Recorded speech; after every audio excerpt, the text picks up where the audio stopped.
Hey guys, welcome back to JB's Guide to Ancient Greece here on WKOB TV. I want to tell y'all all about the Golden Age of Ancient Athens. The Golden Age of Ancient Athens. Now, this was one of the city-states in Greece. You know, Greece was isolated, if you guys remember, I told you that. And they weren't even united by 500 BCE, but they were really thriving. Athens was the wealthiest of all these city-states. Mr. Boyd told me to look in the blue book today. He said there was some good stuff in here. So that's what I'm using today. Greece wasn't the only people around. There were these people called the Persians.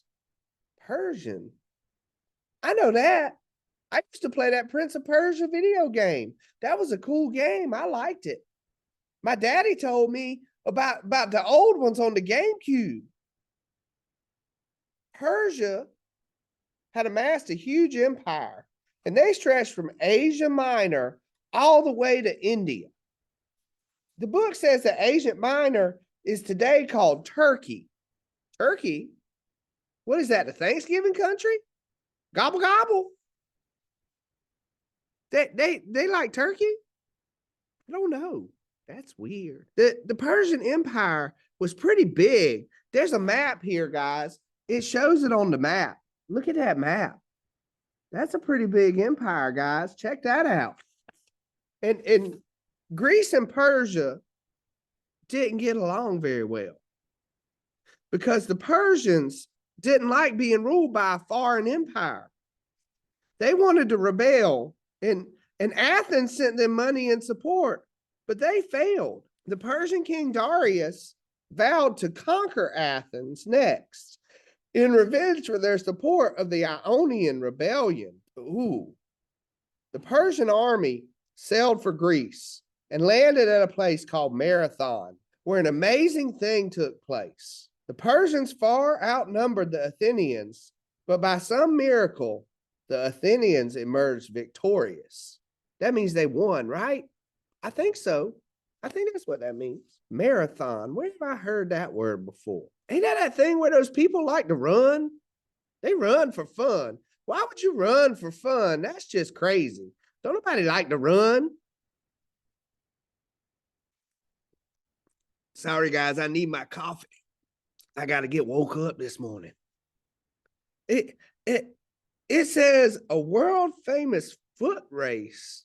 A bunch of feet running around chasing each other. A foot race.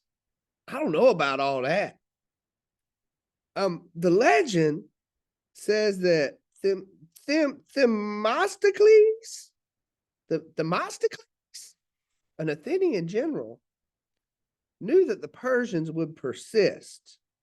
So the Greeks sent their fastest runner to Athens to tell people about the victory and warn them of a further attack. Why didn't they just call him or send a text message? Oh, that's right. This is ancient Greece. There weren't no cell phones back then. He ran for 26.2 miles to Athens, delivered the message, and dropped dead. If I ran that much, I'd probably drop dead too. I bet he was tired and wore out. That's some pretty hard running right there. So when you hear about the Boston Marathon or the New York City Marathon, the 26-mile races people run today, they started in ancient Greece. I wouldn't want to run a marathon. If the first guy that ran a marathon dropped dead, why would you want to do that? They say the story's a myth. Oh, like King Midas and Medusa and all those things? A myth. Okay.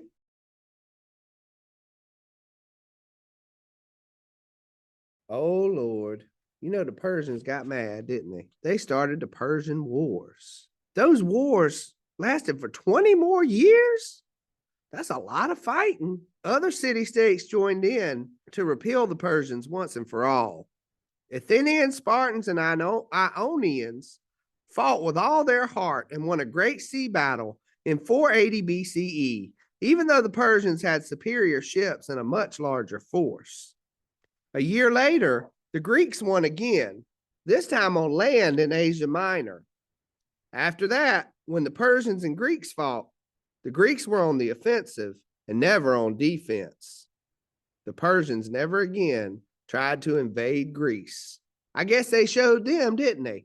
Ran them off and they didn't come back. It says here that there was a man named Herodotus, and he was the father of history.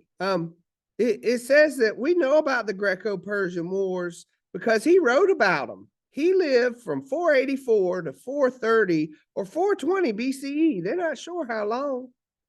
A century after the Golden Age of Athens. He traveled and was a great storyteller. Says he was the first person in the West to write down historical records. And it says that historians agree they're mostly accurate, that he did a good job. Well, the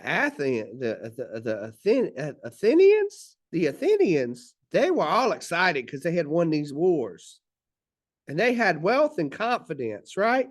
They knew they were special. Well, some new people came out. And one of these guys was Pericles.